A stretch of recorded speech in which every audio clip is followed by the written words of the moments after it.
today we're not here to do the actual acting. We've got scripts and our audience members are going to do some of the acting. That's for you guys. So whether you realize it or not, if you're sitting in the audience, you will have a small part in it for sure, because one of the scenes is in a bar scene. So we're going to have you guys record some of the bar scene background noise, that when we play this back to you tomorrow, you'll actually get to hear yourselves in the background. Okay, so we're going to give you a quick little lesson in what we want you to say for your lines, and then we're going to have you say it, and we're going to record it. In fact, we've got all 3 computers running right now to record it. We did have several people sign up ahead of time online to actually be the big main characters. So Nick, you've got the list of people. Is Vincent Brownlee here? Come on up. Oh, come on down! The reason I called him up is because he was one of our actors who appeared at the Starfest convention and did one of the voices in the prequel to this particular script. And so he's going to be the continuing thread through the whole thing. Soren? Orchid? Soren! Come on! Come on down!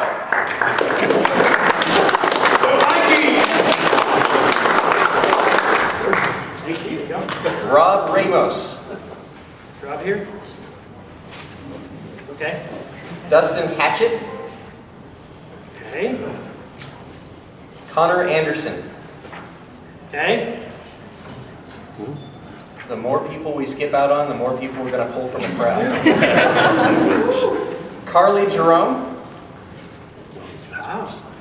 Terry Franco. Did anybody in here sign up online? I didn't even know. All right, we're going to pull from the audience.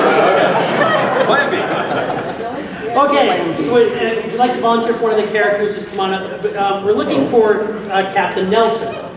Captain Nelson is a... You volunteers? Yeah. Ready? He doesn't care. We need somebody who can read off the cuff, off the script. And we're just going to go ahead and sign in some under time crunch here. You are Captain Keller. I need somebody who's computer geek. Oh, me. Gates. Gates. Lancer is Vincent. Sparks is one of our navigators.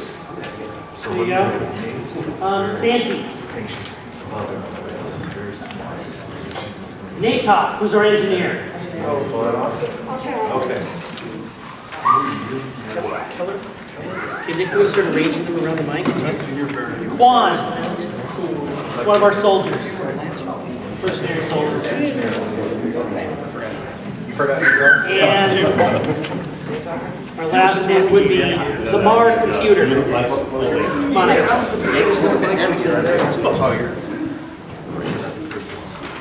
Okay, to give you a little bit of background, this story is a sort of a prequel or a teaser into our main storyline that we currently have running on Outpost. And this gives some of the backstory to our actual plot. The first scene takes place in a bar, like I said, and so you guys are the bar crowd. So what we want you to do is we want you to either say one of 3 things. Aruba, the word Aruba, over and over again. Okay, just go Aruba, Aruba, Aruba, Aruba. Okay? Or watermelon, cantaloupe, or peas and carrots. Okay, those are the 3 lines. Those are the only 3 lines you have. But they're very important, because when you start mixing them all together, it becomes completely unintelligible, but it sounds like there's a huge group talking. Okay? So, I'm gonna give you the sign. You're gonna just say one of those 3 things, and when I say cut, you're gonna stop. Okay? Ready? Peas and carrots.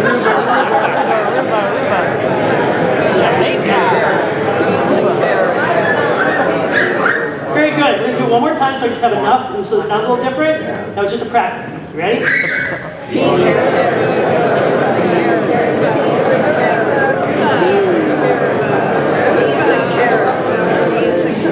Okay, good. Now, for the rest of this, if there is talking in the background, the cool part about it is if you keep it low, it'll blend in with that in the background. So our scene opens up in a bar where General Nelson is meeting with Captain Keller. General is the mercenary soldier who's been hired. Captain Keller is the captain of the ship who's going to take them. They're bringing along a computer specialist who's got an ego problem, and that's Gates. Gates.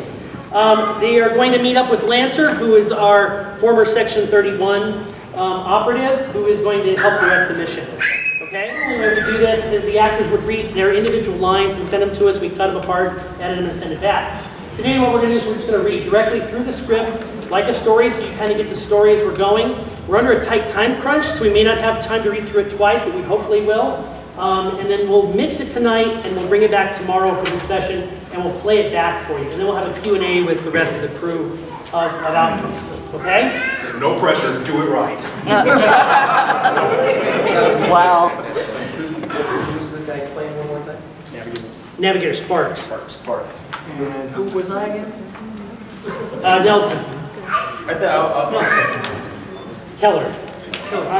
Keller? Okay. All right, so wait, let's see. You have, raise your hand. Nelson? Nelson, Captain Nelson. Or General Nelson, Captain Keller, Yates, Lancer, Sparks, Santee, Natok, Quan, and the Mar computer. Okay, so you can split lines with Sparks or Santee. That's fine. Okay, so we're in the bar, and we're going to go ahead and step close to the mic. They'll get them all positioned, and we'll call a scene, and we'll let them go. So please project into the mic. Once you're on this side of the mic, and just go ahead and project right into the mic.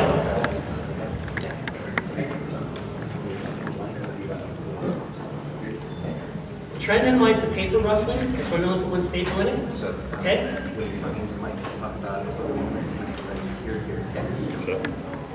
Okay, are we ready? All right, I'll let you guys begin. First line, yep. All right. Captain Keller. Ah, you must be General Nelson. Please, have a seat.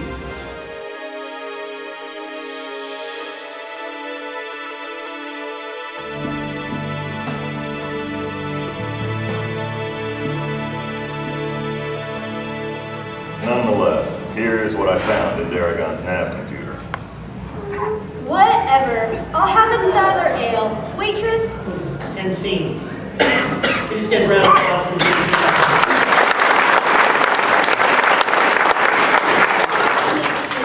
I'm not in this for the credits. You have made that clear. You're in it for the challenge. Okay. What if I tell you I know things? Challenges that even you can't beat. Those don't exist. I proved that today. Oh, I admit this was impressive. But if you want a real challenge... I'm listening. And scene and episode. Let's see you guys big round of applause.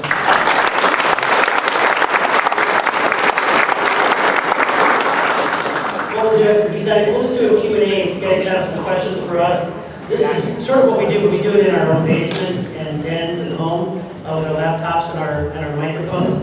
We literally have cast members strewn all over the world. Our composer is in Australia. Does a cast for us, or does our score for us. As soon as we have that, we have actors sending their lines to everyone. So, I don't think we're going to have time to do this. Right, if you guys would like to do this with us, we're in our 5th season already. We've got over 50 episodes out.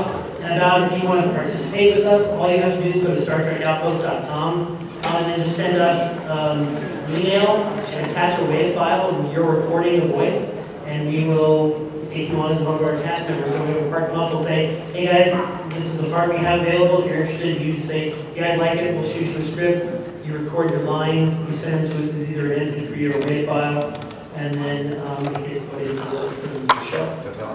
That's right. So how do you do the sound effects? The sound effects, we actually have a library, a pretty extensive library. There's tons of Star Trek sound effects out there, as you know. There's some times where we actually have to create them. In this latest episode, which should be airing now on our website, there's a scene where we actually create some of the sound effects and stuff rolling across the floor. We didn't have, we set a mic up and set up the whole Foley and did it ourselves. Yeah, there you go. Has anybody heard of Outpost before? Okay, so for those of you who have heard it, there was a scene in in the bugs, when the bugs took over the space station, and you hear them skittering across the floor. That actually came about as a result of our Starfest presentation. We were walking back from lunch and we kicked a pine cone across the concrete and it skittered. And so we took a whole bunch of them back to the microphone, and we're standing there in front of the microphone, clicking the pine cones together to make it sound like bugs were crawling all over the place. So that's some of the sound effects. What kind of special microphones do you use? What kind of specialized things? The one that Nick's holding right there is called a Yeti. It's from the Blue company. The white one here that looks like the probe from Star Wars is called the Snowball. They're both from Blue. They're really good USB mics. The Yeti Pro is actually an XLR and a USB, so you can actually plug it into a real mixer and go with it that way. But this makes it nice and handy to plug it right into our laptops and away we go. Do you guys have like a sound room or something, like in the space room or Believe it or not, it varies. I mean, at my house we have a pen and a desk, and the mic is very localized, so it doesn't get a lot of spillover. Some people have them in portable booths, which is like a cloth booth box.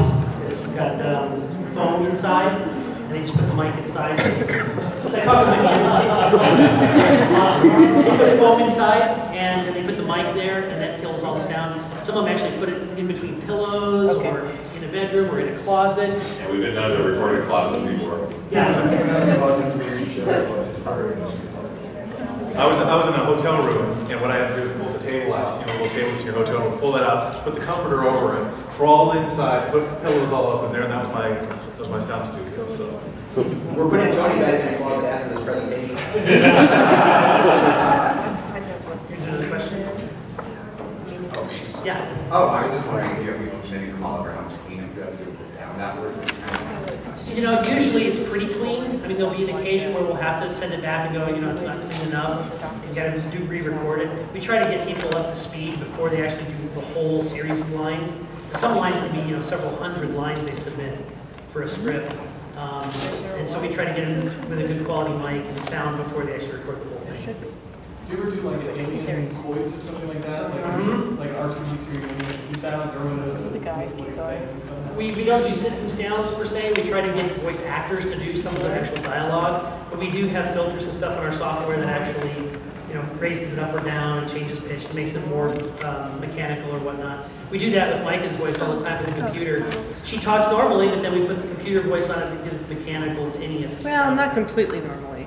I'm a little bit, I don't know, nicer and softer when I'm being the computer. Yeah, she's actually going to get a much bigger part as the computer. They're going to give her personality in the next episode. Woo! She actually gets to promote. And if I could interject, we have a couple of voice actors that do an awesome pair of Ferengi. If you haven't heard our show out here.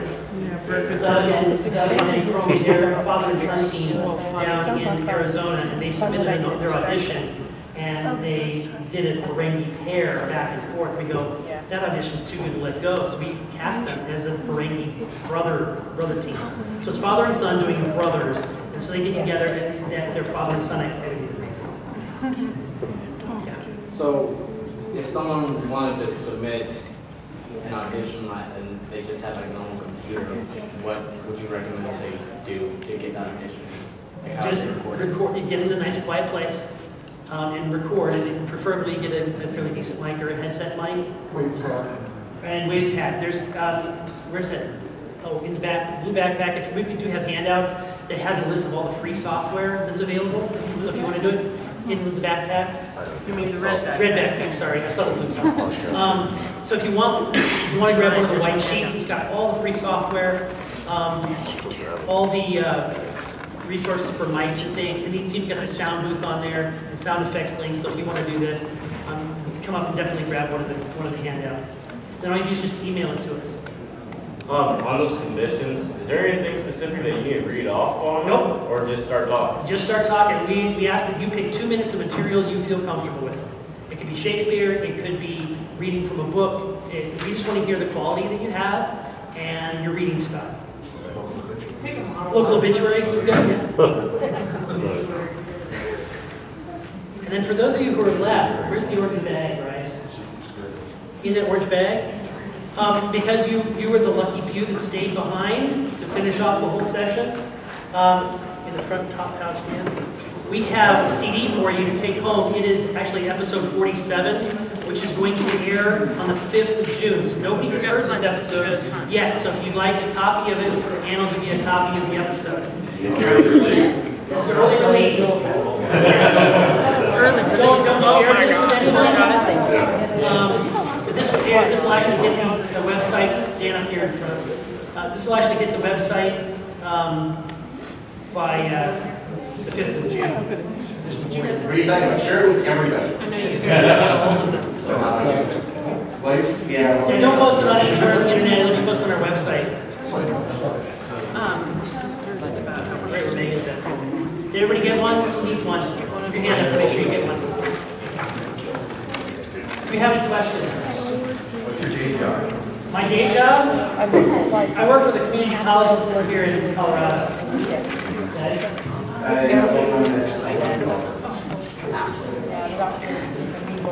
Okay, we're very superior. I'm actually the IT manager for the city of Fountain. You folks know where Fountain is, there's one town south of Colorado Springs. This is it. No, actually, I'm a program router from Indianapolis, Indiana, so I came all the way out here to hang out with you guys. Dan's a paralegal, and Micah teaches 7th grade science. Among other things, she's also the GT coordinator for her school. But we do this as a hobby. We do this once a month. The story, Dan basically is our head writer. He puts together the script together, sends it to me, I give it on, send it back. We eventually toss it back and forth about 25 times or so, get a final script. We email it out to our cast. They get 2 weeks to record lines and send it back to us. We mix it, or edit the lines, mix it, and then post it on the website by the 5th of the month. So all that happens in the span of a month, in addition to running a real life, having a family. My family doesn't even know me. So. My recording time usually is when everyone else goes to bed around 11 o'clock, so yeah, we fit it in wherever we can. Do you ever do? How many do any of you, or how many of you have family that is part of the same with you? I'm still trying to convince mine. Nick's wife is, and she's got an upcoming role she doesn't know about yet. I got in trouble last time because we were recording lines in the middle of summer and we didn't have air conditioning in our house. So in order to dampen the noise from my living room, we had to put a blanket over her head, and she's sitting there with one of those Yeti mics, and she had to be angry. And so my wife's voice is really shrill when she's angry. Don't tell her I said it. Shrill when she's angry, and so so it's echoing off the walls. And so we put her in like 90-degree weather, a blanket over her head, and all I can do is laugh. It's just an angry, yelling blanket. We had to record it 3 times, and I had to go in a different room. And then I slept on the couch. But the anger was real. Anger was definitely real. Yeah. It was real like 3rd take. So have you ever had any auditions that someone sent in that you just kind of listened to and like, have you ever had just auditions that did not go well at all? Well, yeah. I mean, it's just like anything. I mean, but if somebody comes to us with a legitimately unique voice, you guys remember Martin? He said, okay, so he sounds like Frankenstein. He's actually Swedish, Dutch, something. But we couldn't use his voice for pretty much anything, but I cast him in Frankenstein versus Dracula as Dracula. And he fit perfectly. And there are always bit parts, and we can always do enough filters and sound effects that we can actually take and make bad recording work for like an alien race or whatever. It's like, oh, it doesn't sound good, but we can put a filter on it and make them sound like a Borg, and they're okay. And it works. You'd be surprised what difference a mic makes with your voice. So if you have a good mic, it picks up a lot of frequency, you'll get a completely different voice than if you record on something, $10 mic. And a good mic doesn't have to be expensive. I mean, the snowballs usually are about $60, $70, but for $20, $25, you get a really decent USB mic that will do the job just as well. So it doesn't have to be an expensive hobby. A lot of us with what we have. It's pretty good. All the audio software is free. Who writes the dialogue? Dan, Tony. Say what? Who writes the dialogue? The two of us do, primarily. Now, Dan usually starts it, and then Tony messes with it and then sends it back. There's And then they nothing like fight a about good it. editor. You need a good editor for this stuff. And Dan and I have known each other since high school, so we know each other, how each other writes, and how each other thinks, so we pass back and forth.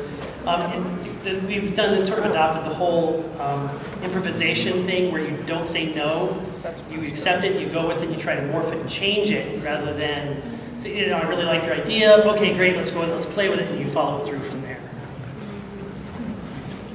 Okay, so we've been given our 5-minute warning, so tomorrow we will, I'm going to go home tonight. Hopefully avoid the crowd tomorrow morning and get back in here. But we're going to go home and mix this episode today and then bring it back tomorrow with sound effects. So at 2 o'clock tomorrow, we will actually be sitting in here listening to the recording with sound effects and music and the whole bit. So we invite you to come back tomorrow, and then we'll continue the Q&A afterwards. If we can't catch it tomorrow, will it be online? Yes, we'll post, this one will be posted the 15th of the month or so in July. 47 will come out on the 5th, and then I think it's the 10th will be 47A, which is the one we recorded at Starfest. And then we'll send this out on like the 15th of July. That's the plan anyway. So, but it will be online, and then we'll put, you'll get the credit of, audience from Comic-Con as a bar crowd. Okay? www.StarTrekOutpost.com. Yeah, please come up and grab a handout. One of the white ones, one of the blue ones. I passed them out. Oh, okay. If you want more, please take them. Okay? Thank you all for coming. We appreciate it.